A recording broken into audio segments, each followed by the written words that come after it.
Hare Krishna, Hare Krishna, Krishna Krishna, Hare Hare, Hare Rama, Hare Rama, Rama Rama, Hare Hare.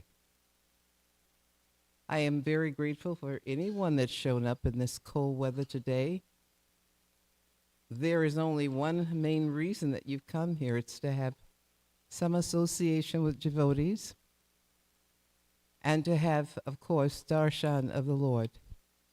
So because it is super, super cold outside in Texas, I'm going to try to make this very, a little bit more, a little less speaking than ordinarily I would speak. But very always honored to have an opportunity to come and learn again and learn more from the scriptures. But we're reading today from Srimad Bhagavatam, Canto 9, Text 23. And we're going to go through text 1 through 38 and focus on 20 and 21. But can someone find the small cartels or medium-sized ones? And then we'll sing Jaya Radha Madhava. Haribo Nandini. Thank you so much. And then, of course, we'll go through and you will read the text up until 38. And you all will decide who starts to read. But let's start by singing Jaya Radha Madhava.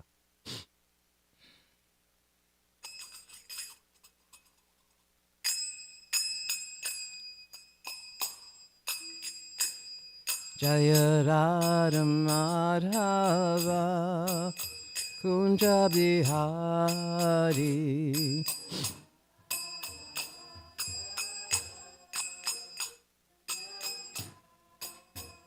Jaya Radha Madhava Kunja Bihari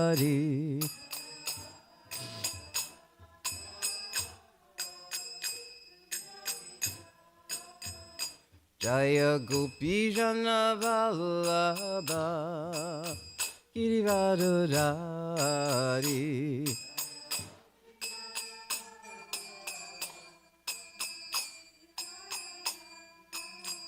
Jaya Gopi Jana Vallabha Girivardhari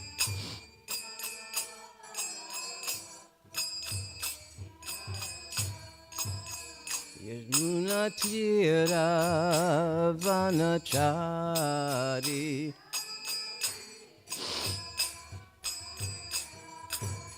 Yamuna Tira Vanachari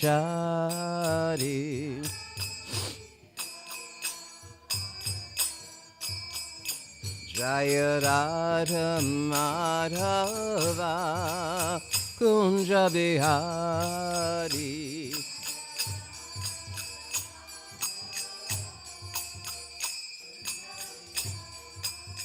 Jaya Radha Madhava Kunja Bihari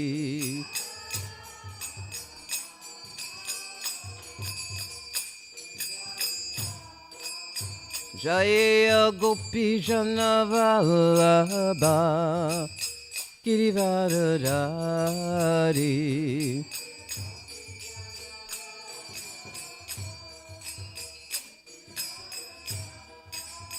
Jaya Gopi Jana Vallabha Girivardhari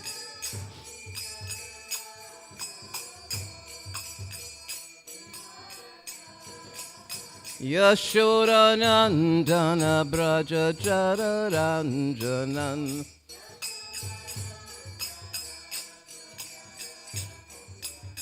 Yashodanandana Braja Jararanjanan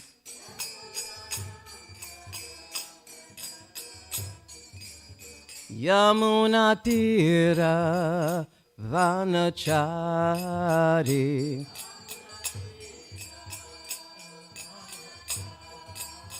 Yamuna Tira Vanachari.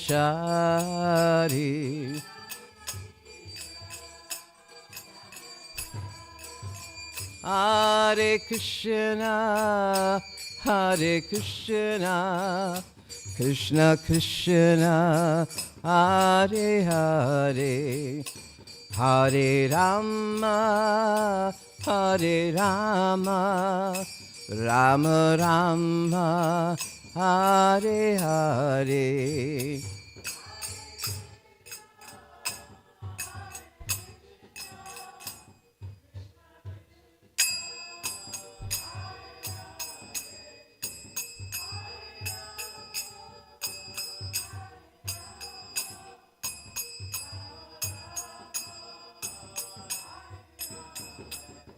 Jaya Radha Kalachandji, Radha Kalachandji Radhe.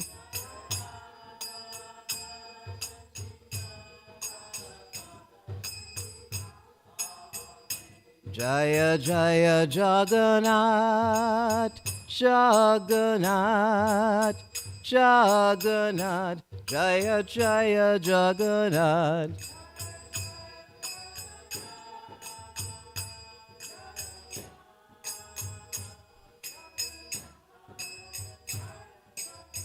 Jaya Jaya Baladev, Baladev, Baladev, Jaya Jaya Baladev.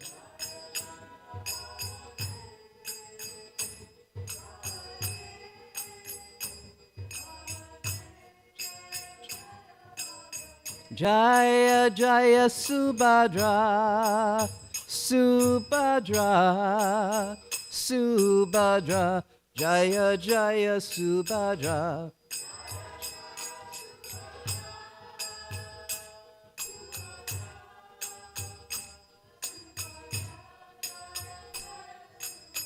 Jaya Jaya Gornitai, Gornitai, Gornitai, Jaya Jaya Gornitai.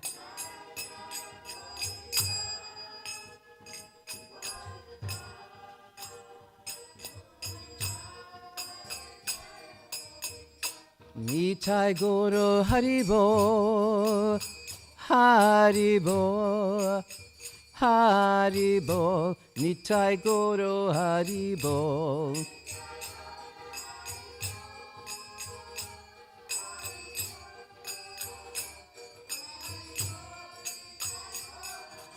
Nitai Guru Haribo, Haribo, Haribo, Nitai Guru Haribo.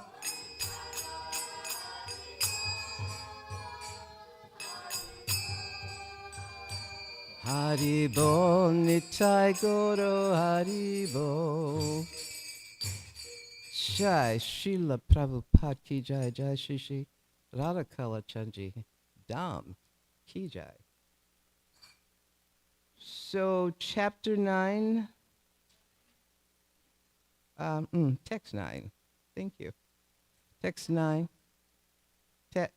text 9, chapter 23.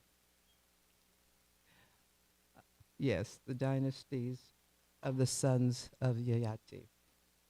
Om Namo Bhagavate Vasudevaya. Om Namo Bhagavate Vasudevaya. Om Namo Bhagavate Vasudevaya. Om Jnanatimirandasya Gananjana Shalakaya Chakshun Militam Yena Tashmai Shri Guruve Namaha. We and all of us were born in the darkest of ignorance. The spiritual master opened our eyes with the torch of knowledge. I offer my most humble respects to my spiritual master. So, of course, the dynasty of the sons of Yayati is the title of the chapter. And we can start off by reading the translation of text 1. So you decide who starts first. Text 1. Shukadev Goswami said, Anu, the fourth son of Yayati, had 3 sons named Sabhanara, Chakshu, and Pareshnu. O king, from Sabhanara came a son named Kalanara, and from Kalanara came a son named Srinjaya. Next. From Srinjaya came a son named Janmejaya. From Janmejaya came Mahashala. From Mahashala, Mahamana. And from Mahamana, 2 sons named Ashinara and Titikshu. The 4 sons of Ushinara were Shibi, Vara, Krimi, and Daksha. And from Shibi came again 4 sons named Vrishadarbha, Sudhira, Madra, Atmatatvavit, Kekaya. The son of Titikshu was Rushadratha. From Rushadratha came Homa. From Homa, Sutapa, and from Sutapa, Bali. By the Srimad of Dirgatama, in the wife of Bali, the emperor of the world, 6 sons took birth, namely Anga, Vanga, Kalinga, Suhma, Pundra, and Odra.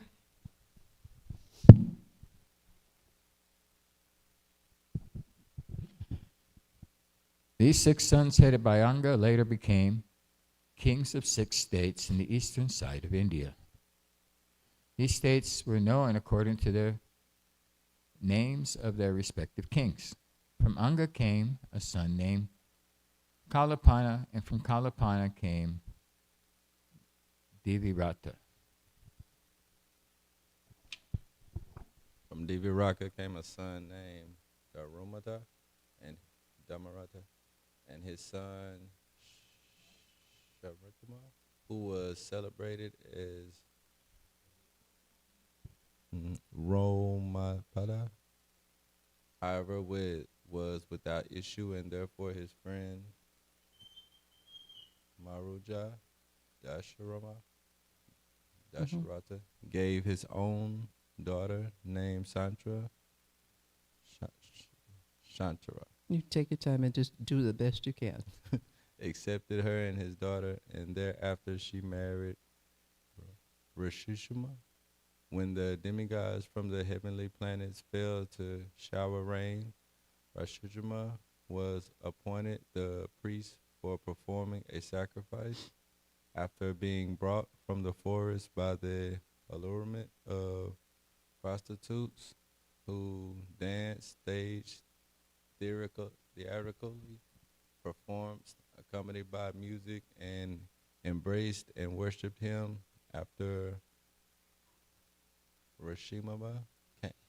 Rishinda came, the rain fell. Therefore, Rishinda performed a sun-giving sacrifice on behalf of Mahajara Dasharata, who had no issue, and then Maharaja had sons from Rohamada by the mercy of Rashingra.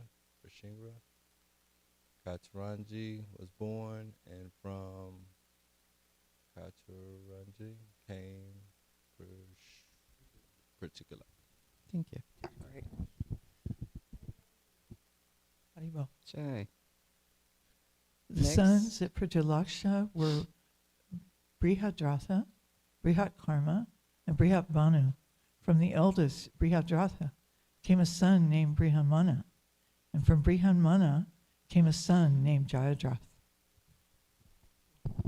Text 12. The son of Jayadratha, by the womb of his wife Sambhuti, was Vijaya, and from Vijaya Dhriti was born. From Dhriti came Dhitavrata, and from Dhritavrata Satkarma, and from Satkarma Adhiratha.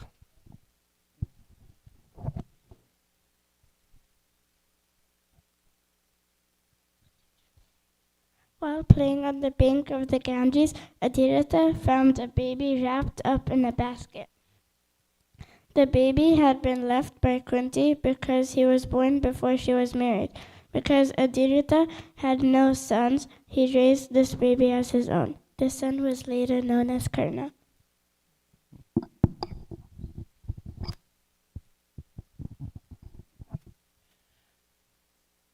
O king, the only son of Karna was Vrishasena. Druyu, the third son of Yayati, had a son named Babru, and the son of Babru was known as Setu.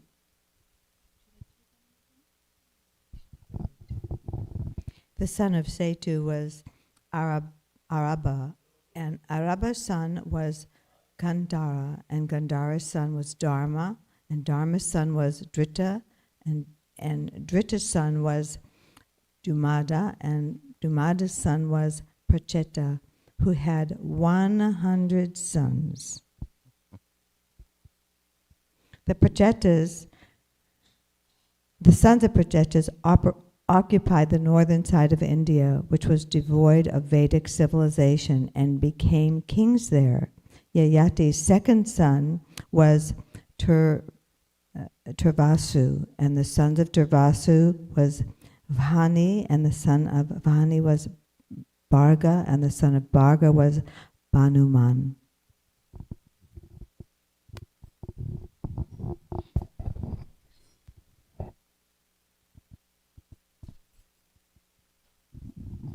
The son of Bahuman was Tribhanu, and his son was the magnanimous Karandama. I don't have my regular glasses on, so it's hard to see. Okay. Karandama's son was Maruta, who had no sons, and therefore adopted a son of the Puru dynasty, Maharaj Dushmanta, as his own. Maharaj Dushmanta, desiring to occupy the throne, returned to his original dynasty, the Puru dynasty, even though he had accepted Maruta as his father. O Maharaj Parikshit, let me now describe the dynasty of Yadu, the eldest son of Maharaj Yayati.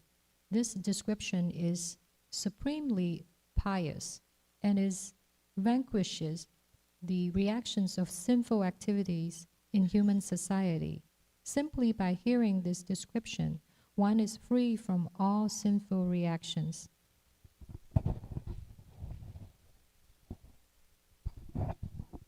The Supreme Personality of Godhead, Krishna, the Supersoul in the hearts of all living entities, descended in his original form as a human being in the dynasty or family of Yadu.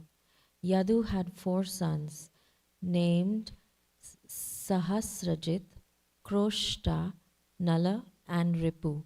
Of these 4, the eldest, Sahasrajit, had a son named Shatajit, who had 3 sons named Mahahaya, Renuhaya, and Haihaya.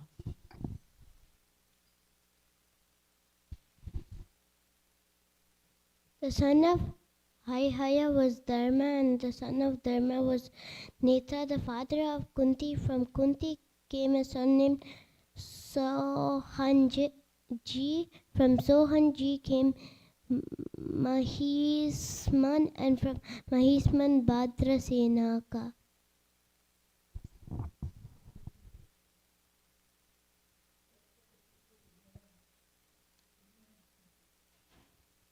The sons of Bhadrasena were known as Durmada and Dhanaka. Dhanaka was the father of Kritavirya and also of Kritangi, Kritavarma, and Kritauja.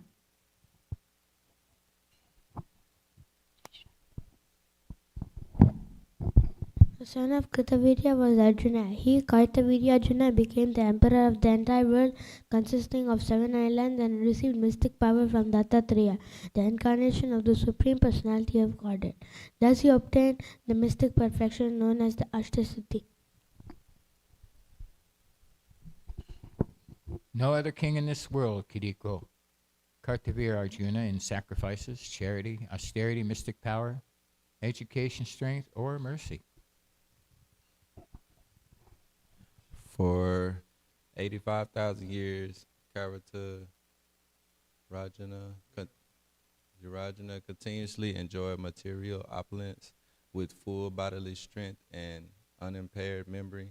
In other words, he enjoyed inexhaustible material opulence with his six senses.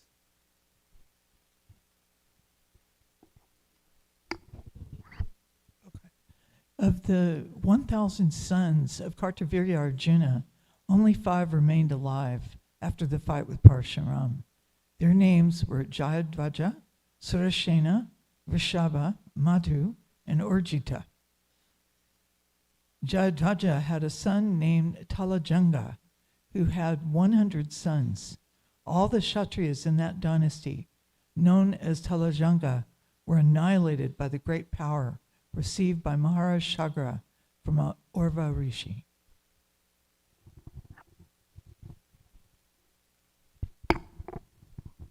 The sons of Talajanga, Vitihotra was the eldest. The son of Vitihotra named Madhu had a celebrated son named Vrishni. Madhu had 100 sons, of whom Vrishni was the eldest. The dynasties known as Yadava, Madhava, and Vrishni had their origin from Yadu, Madhu, and Vrishni. O Maharaj Parikshit, because Yadu, Madhu, and Vrishni each inaugurated a dynasty, their dynasties are known as Yadava, Madhava, and Vrishni. The son of Yadu, named Kroshta, had a son named Vrjinavan. The son of Vrjinavan was Swahita. The son of Swahita, Vishadgu. The son of Vishadgu, Chitraratha, and the son of Chitraratha, Shashabindu. The greatly fortunate Shashabindu, who was a great mystic, possessed 14 opulences and was the owner of 14 great jewels. Thus he became the emperor of the world.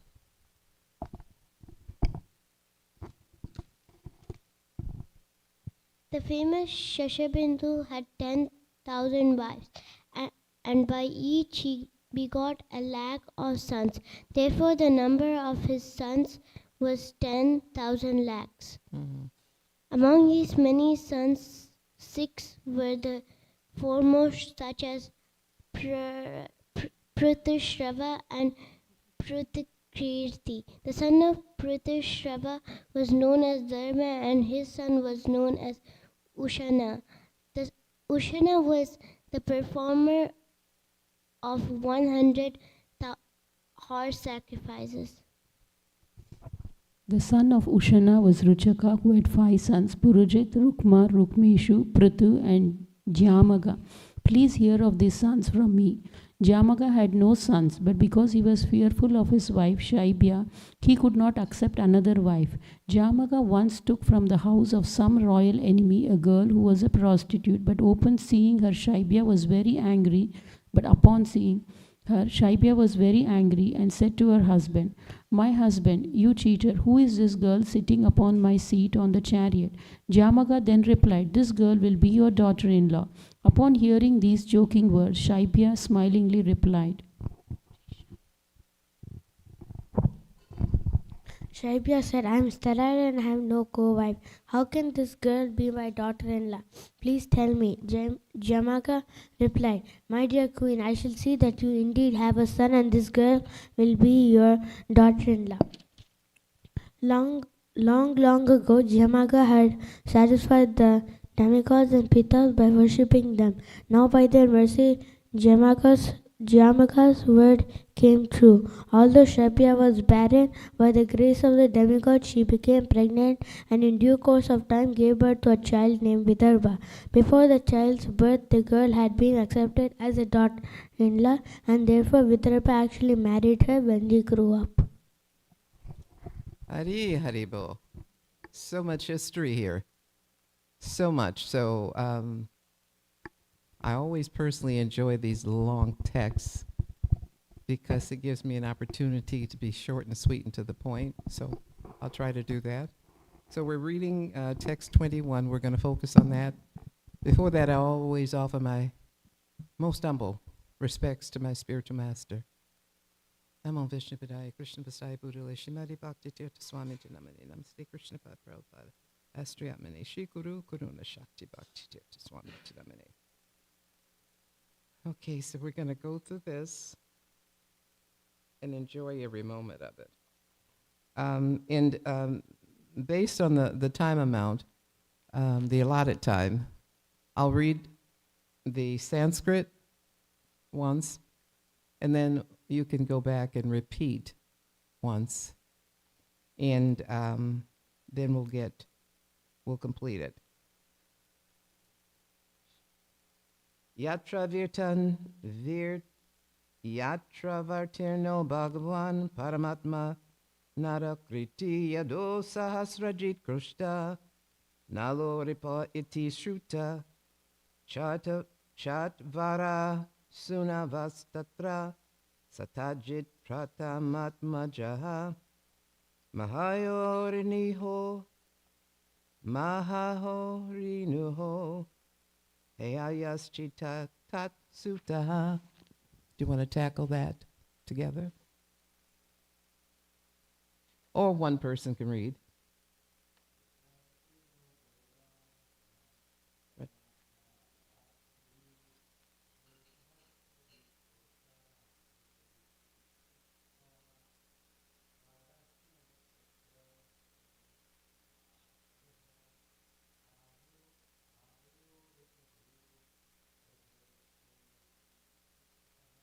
Good. Maybe one more person read.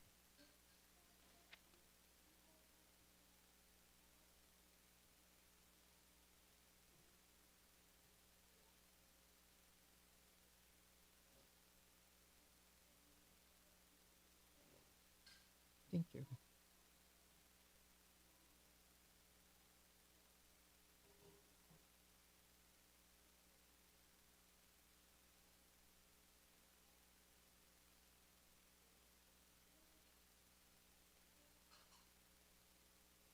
Good. Word for word, yatra. Wherein? Which dynasty? In which dynasty? Avartirnaha. Descended. Bhagavan, the Supreme Personality of Godhead. Krishna. Paramatma, who is the super soul of all living entities. Nara Akritihi, a person exactly resembling a human being. Yadaha, of Yadu. Sahasrajit, Sahasrajit. Proshta, Proshta. Nala, Nala. Ripuha, Ripu. Iti, Sirutaha. Thus they are celebrated. Chadvaraha, 4. Sunavaha, sons. Tatra, therein. Satajit, subject. Pratama Atmajaha, of the first sons. Mahahaya, Mahahaya. Renuhaya, Renuhaya. Ayaya, Aya. Cha, and. Iti, thus. Tatsutaha, his sons, the sons of Satyajit. Translation: the Supreme Personality of Godhead, Krishna, the Supersoul in the hearts of all living entities, descended in his original form as a human being in the dynasty or family of Yadu. Yadu had 4 sons named Sahasrajit, Kroshta, Nala, and Ripu. Of these 4, the eldest, Sahasrajit, had a son named Satyajit, who had 3 sons named Mahaya, Renuhaya, and Haya, as confirmed in Srimad Bhagavatam 1-11. Vedanti tadva vidas tadva yaj inyanam advayam brahmati paramatmiti bhagavaniti samyate. Learned transcendentalists who know the absolute truth call this non-dual substance Brahman, Paramatma, or Bhagwan. The majority of transcendentalists understand only the impersonal Brahman or localized Paramatma for the personality of Godhead is very difficult to understand. As the Lord says in Bhagavad Gita 7.3, Manushyanam sahasrishu kaschid yatati siddhya yatatamapi siddhanam kaschin mam viti tatvata. Out of many thousand among men, one may endeavor for perfection. And all of those who have achieved perfection, hardly one knows me in truth.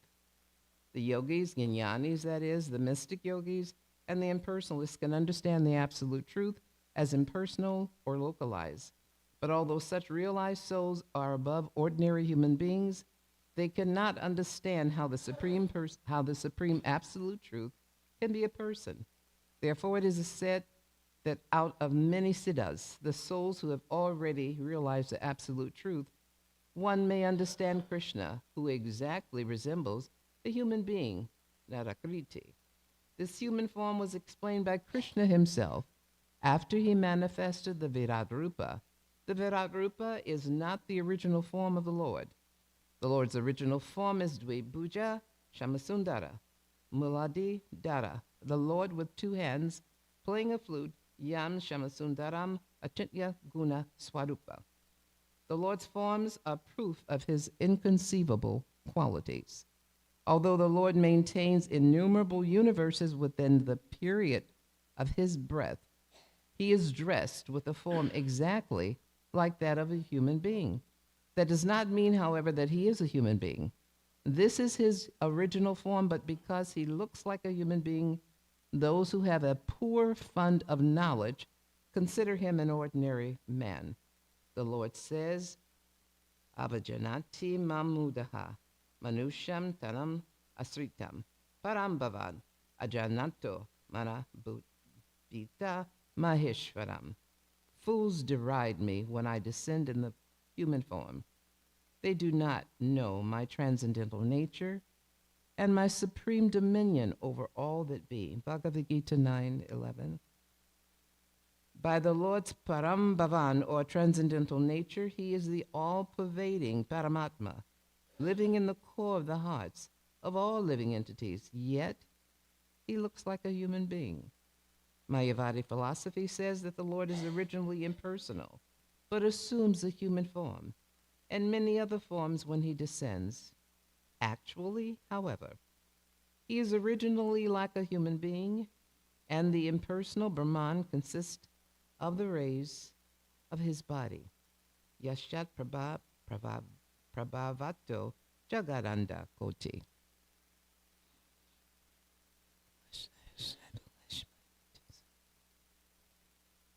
So there are quite a few points from text 1 through 38 in chapter 9.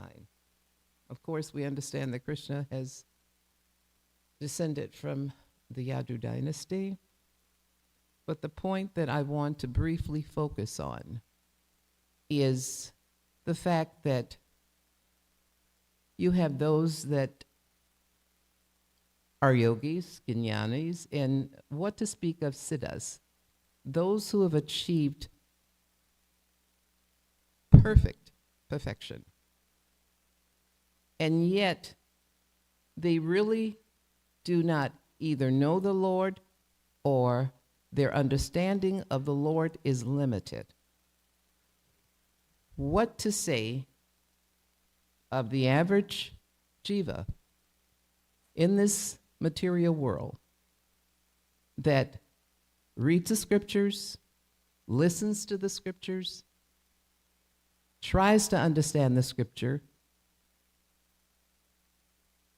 We must come to the understanding that, first of all, one, above everything else, we're not controllers.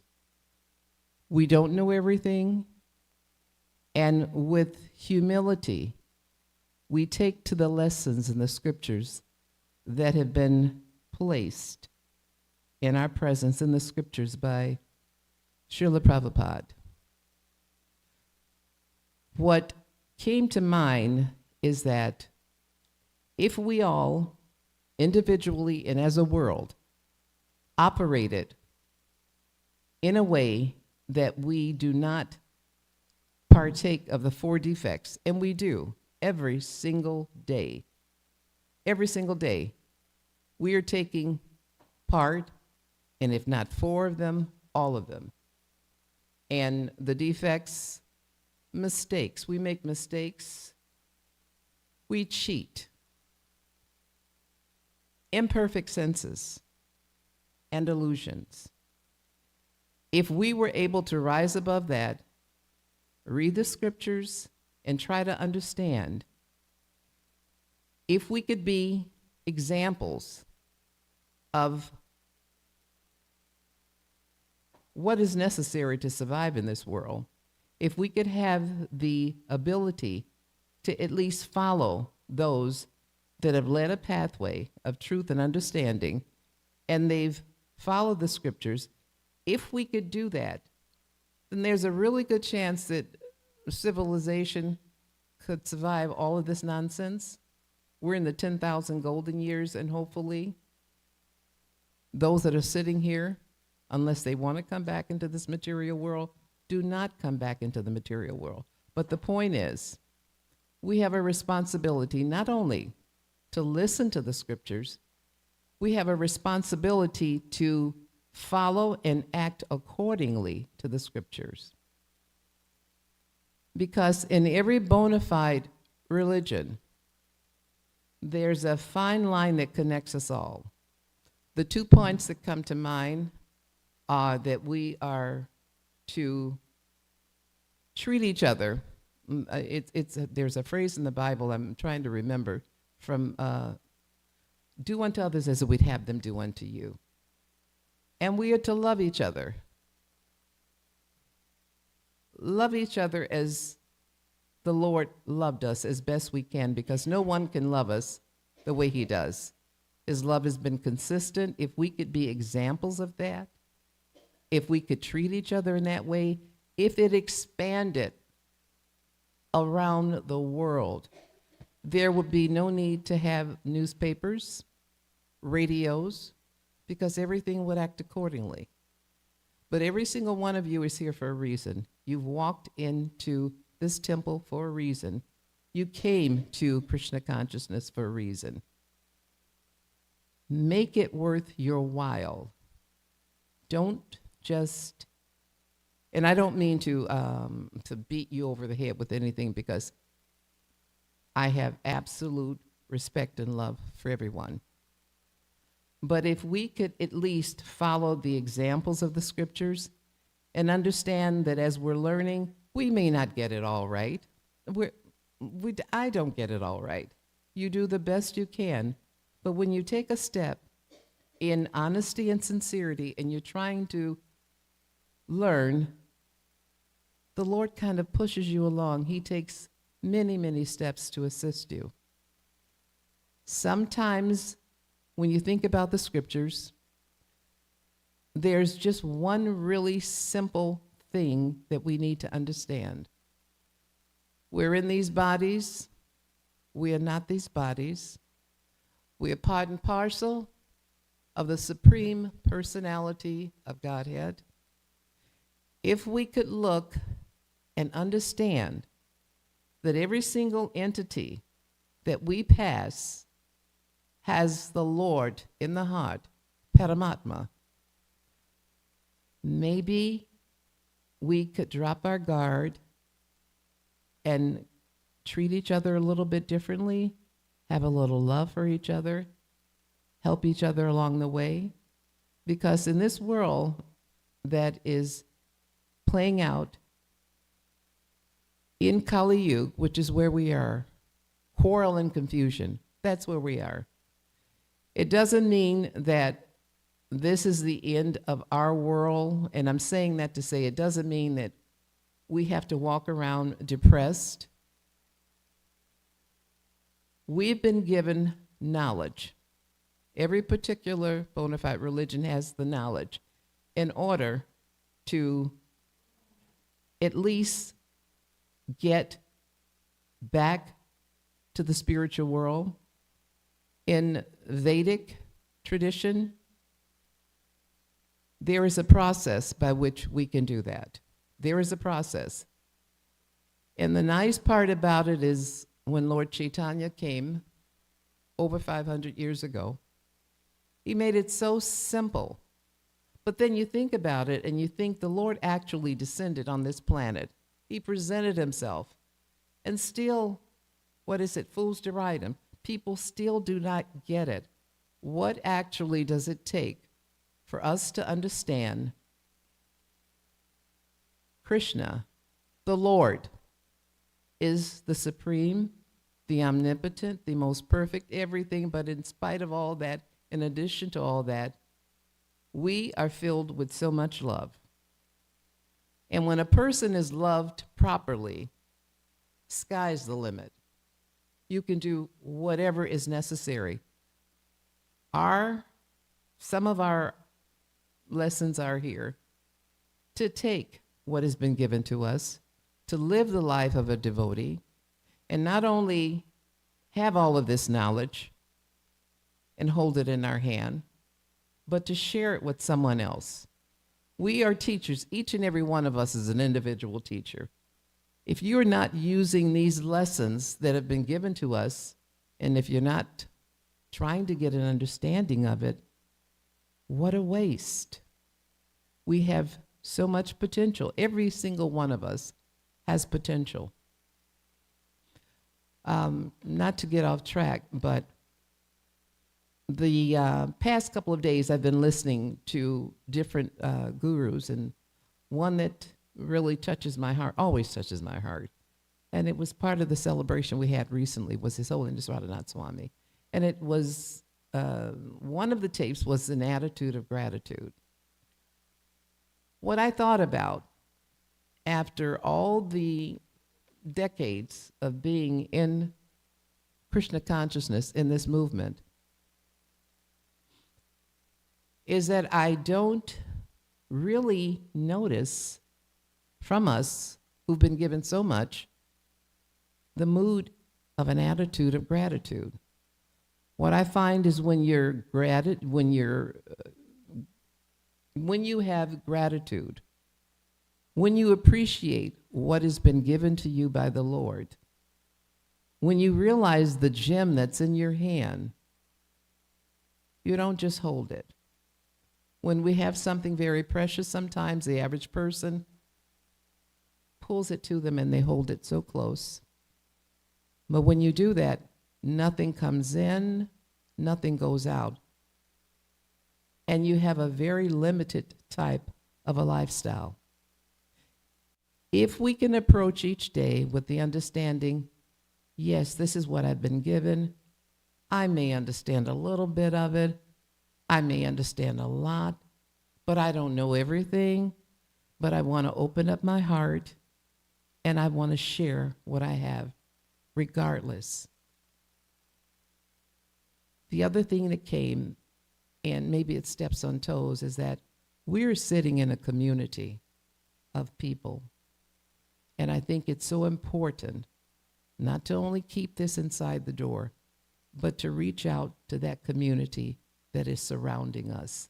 There is so much wealth, spiritual wealth there.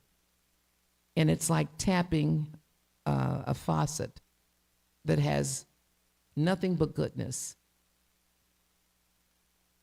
The understanding is it doesn't take much for us to teach or preach.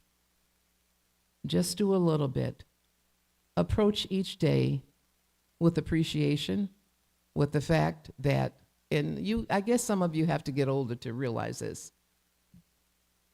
And I guess as the year ends, I'm more in a mood of really appreciation. When I was young, my grandparents used to say, I woke up this morning in my right mind with the right activity of my limbs. You don't have to be a grandmother or a parent to say that. We need to realize what we've been given. We are going to have challenges because we've stepped out of the norm and we've established, or we're trying to establish, a relationship with the Lord. It is not going to be easy. It is not an easy path. But when you take it, you have all the protection in the world to extend and to share and to do the needful and the necessary. And the one thing, again, that really that got my attention was I just focused on the 4 defects, and the information we have is so simple, but sometimes the most simplistic things are complicated. If we could go through a day without using the 4 defects, without having, or trying not to have imperfect senses, not trying to be in the mood of cheating anyone, trying our best not to make a mistake, not to be an illusion, then we've got a pretty good possibility of getting back to the spiritual world. If we can just stay on this path, we've been given basic instructions: chant, no intoxication, no illicit sex, no meat eating, read your scriptures. So simple. Read the scriptures. Association in this world now has never been more important. At least I don't remember it being more important than it is now. Have the mood that someone wants to learn from you, someone wants to associate with you, and run with it. This is what I gathered from what I've read. And as I always say, every single one of you can read what I read, but you'll all have your own realizations. This is my realization.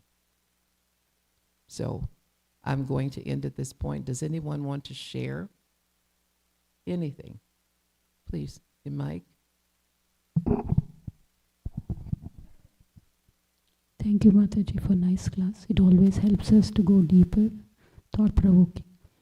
My question is, you concluded the class that if we can avoid those 4 things, I think one of the things is, I want you to elaborate on, you mentioned that we should try to avoid imperfect senses. I guess we are built into an imperfect body with imperfect senses. Pull the mic away from your mouth a little bit. Now ask that last question again. So you concluded the class but in avoiding 4 things, right?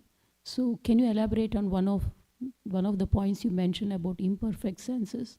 Because we are in an imperfect body with imperfect senses. So how can we avoid this? So can you please elaborate? Very good question. Of course, we're in imperfect bodies. If we were in perfect bodies, we wouldn't be here. There would be no need. We'd be in the spiritual world. But how to avoid imperfect senses? We're going to have them. It's part of who we are. To avoid them is to find a way to eliminate them. The path that I took a long time ago without realizing it was when I was a child being raised by parents who connected me with the church, with God. I don't know personally of any other way of avoiding those imperfect senses than connecting and taking shelter of the Lord, or taking shelter of a realized soul and learning from them and not trying to, how do we say that? Not trying to tell them what you think is best, but we need to listen to people. We need to see how people actually lead by example.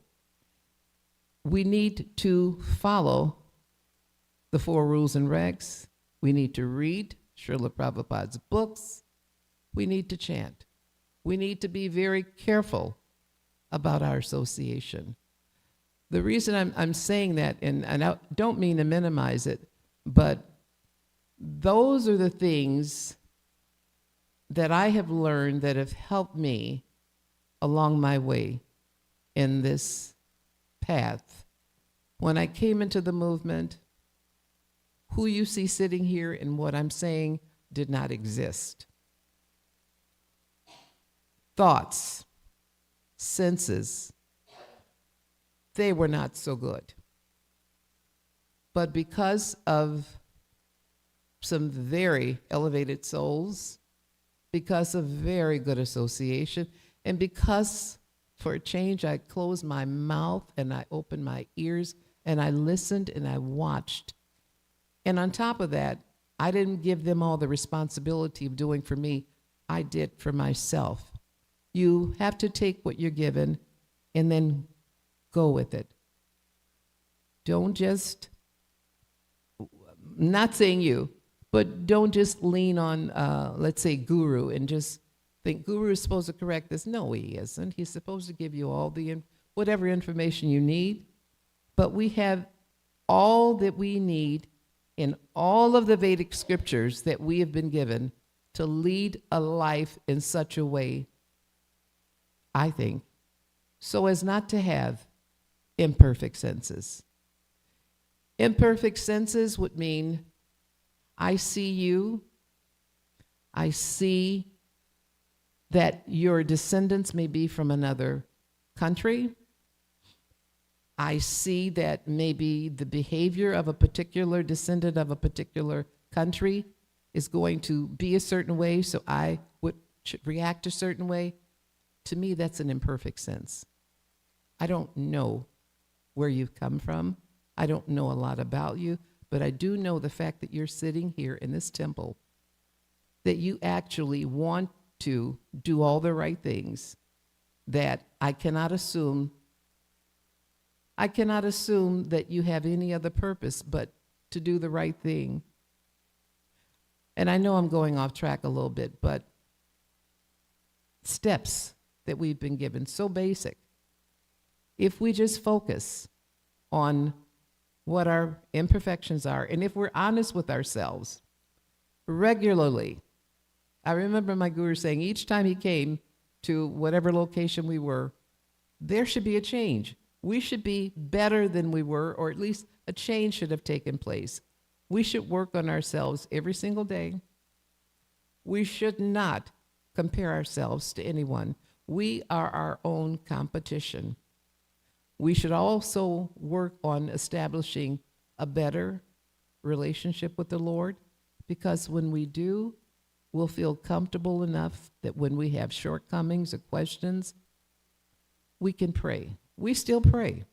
Yes, we chant, but we still pray. And we can have the most amazing relationship with the Lord. He is so available. So much he gives us. But the most important thing is our relationship with him, and understanding that no matter what is going on in the world, we'll survive because he is with us and he is in our heart. And when we feel that we're going to have imperfect senses or any of the 4 defects, be still. Focus on the Lord in the heart and connect with him. If there is nobody else around, he is always around, and he is there to answer and assist you. I hope I didn't go too far off track, but I hope I answered you in some way. Hare Krishna. Any other questions? Please, feel free. Nandini?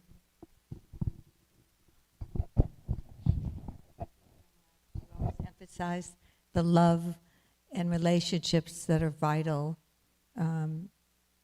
for us all, you know. So I have this verse that I actually, you know, I read, and sometimes something really strikes a chord, so I put it in my notepad. Mm. So this was one of them, which is very much in alignment with your class, and I thought I could read that if I have your permission. Yes, you do. And so this is in the Srimad Bhagavatam 5:18-9, and it says, "May there be good fortune, well-being throughout the universe. Mm. May all, even the envious and mischievous, be pacified. May all living entities become blessed by practicing bhakti yoga, for by doing so, they will think of each other's welfare. Therefore, let us all engage in the service of the Supreme Transcendence, Lord Sri Krishna, and always remain absorbed in meditation upon him." Very nice, Nandini. Very nice. That covers and touches Covers so many everything. points. Yes, a lot So of what you many. spoke of. Thank you. So many. And yes, in the scriptures, we're going to read things that maybe sometimes go over our head. But if we can understand how much we are loved and how much help is available to us, and that there is never any point in time where we are by ourselves, alone, we can get through whatever is going on in our homes, outside our homes, our jobs, whatever is happening out there has happened many years ago, but in a different form, and people have still existed. Read your scriptures. Try to find good association. If you can't or don't, pray. Krishna will send that individual. But everything that has happened in the world that will happen, how to get beyond it and through it, it's in this is our book of knowledge. The scriptures are books of knowledge. There is no reason why we should ever feel like we can't get through a situation or not understand anything. Understand that we do not have to be perfect individuals. You may not do the slokas. You may not have the rhythm in the slokas. You may not remember a thing. Remember, the Lord, Krishna, is supreme. He loves us more than you'll ever know. And if we can just treat each other a little bit with that understanding of love, I can almost guarantee we'll get through whatever's happening and whatever's going on. Any other questions? Any comments? Yes, please. You need the mic. You're going to need the mic.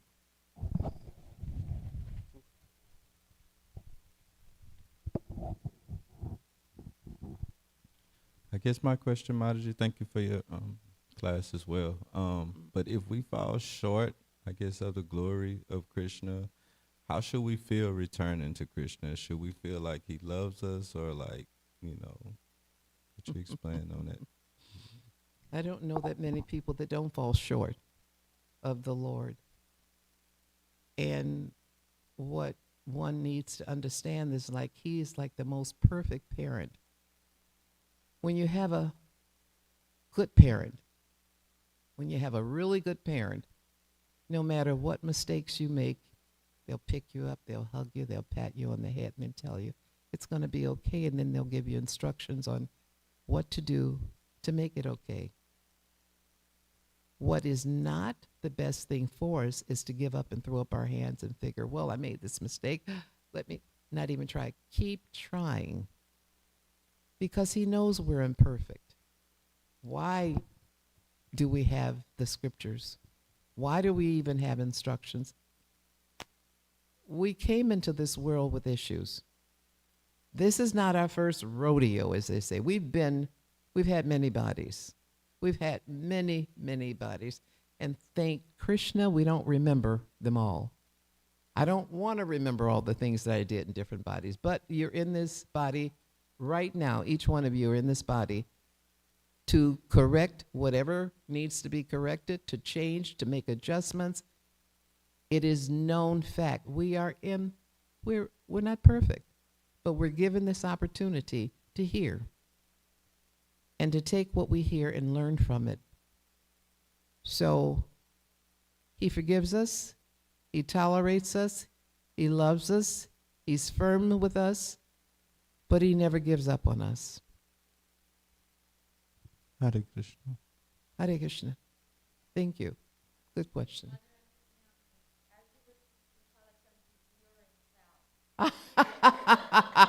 Haribo! I've never seen Kala Chanji's earring fall. I mean, I've seen other pieces of jewelry fall, but Kala Chanji's earring on Ekadasi, as you were speaking, Lord fell off Krishna of his is ears. amazing. So Lord he Krishna is listening and he's totally appreciating. amazing. And that's another thing. Always know that whatever it is you're doing, thank you for that. Just knowing, because that reminds me that if no one's around, if you don't see anybody, Krishna's always there. So we should be on our best behavior at all times in what we do, how we do it, and how we treat each other, because we would be very foolish to think that we get away with anything. Krishna sees it. But I'm always at the lotus feet of the Lord because I always have so much to learn. And maybe I need to hear more too, so maybe that was an instruction for me. But that was good. Thank you for that. Any other comments or questions before we end this class? Yes, Prabhu. You need your mic. I want to make sure everybody hears you.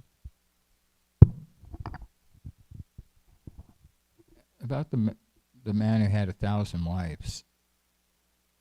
I knew you were going to touch that one. I knew you were. Go ahead, ask your question. I'm sorry. Our experience is that usually a wife doesn't like to see her husband talking to another woman, what to speak of marrying another woman, or even another 999 women. Yes, it was. But How do they all get along? We're in Kali Yuga. That was not Kali Yuga. There was a time where one man could marry many wives and keep them all content. We try to do more than one relationship, and we fall flat on our face because we're in Kali Yuga. We do not have the spiritual purity to handle relationships like that. There are relationships that do exist still in this world where you've got a foundation in Krishna, in God consciousness, where a wife can be very competent, even if her husband looks at another woman, because I used to always say, no matter where you look, you always come home. And maybe that's a little too basic, but the point is, when you are sure and you have confidence and you love someone and there's a reciprocation, deep reciprocation and respect and a foundation in God, you should not care where the eyes go. Where the eyes really should go, be within. They should be within, focusing on you. And that focus should be on the Lord, because when you center everything within, on the Lord, everything else will fall into place. That's my humble understanding. Thank you for the question. Anyone else? I know we're going beyond our time. Srimad Bhagavatam ki jai, Srila Prabhupada ki jai, Jai Shri Shri Radha Kalachandji Dham ki jai.